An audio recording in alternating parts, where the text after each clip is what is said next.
Hĩndĩ ya mĩhang'o ya gũthũrima waki wa thoko ĩno, gavana wa Nakuru Kenya Njui augĩte wona yarĩka nĩ kũgacĩrithĩria mĩrutĩre ya wĩra harĩ ahũri biacara arĩa mekuonjoreria kuo. For the traders of vegetables and so on, if they are not working in an environment where the produce is covered, then there's a lot of wastage.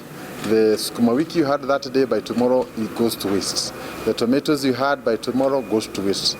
But the moment you're able to give them a good working environment, they increase their profitability, and that way they can also be able to earn a living out of the market. Bodi ya mũthubari wa Naivasha kũhĩtũkĩra mũnini wa mũikarĩri gĩtĩ Penina Muigai yugĩte waki ũyũ ũratanywo kũrĩka gũgĩkinyĩria mweri ũyũ ũngĩ na orĩo kwambĩrĩria gũthondeka mĩeke ya mawĩra.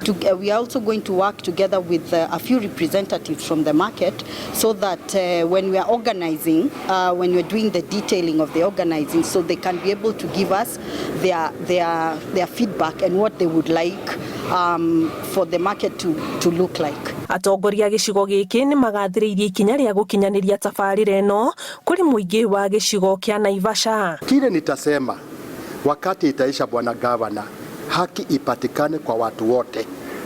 Sababu pahali watu pengine watapigania ni ukisikia huu jamaa hata simjui na amepata pahali pa kuhusia. Let watu wa Naivasha wa benefit kutoka hii soko. Arĩmi matũra-inĩ marĩa marigicĩirie Naivasha ta ma kaunti ya Nyandarua, Maela, Dafifi, Moi, Dabi na Ndũndũri nĩo maratanywo kũgunĩka a mbere na njĩra ya kuona thoko ya magetha mao kwa wĩingĩ matanathũkĩra mĩgũnda. Initially it was just the down floor, so now we have other two on top, so we are going to add the people who are going to be working here.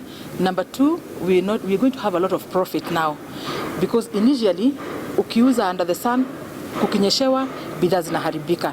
Now the profit is going to rise up. Kiribotera Inoro TV, Jetago Ani Gige Wanyamu.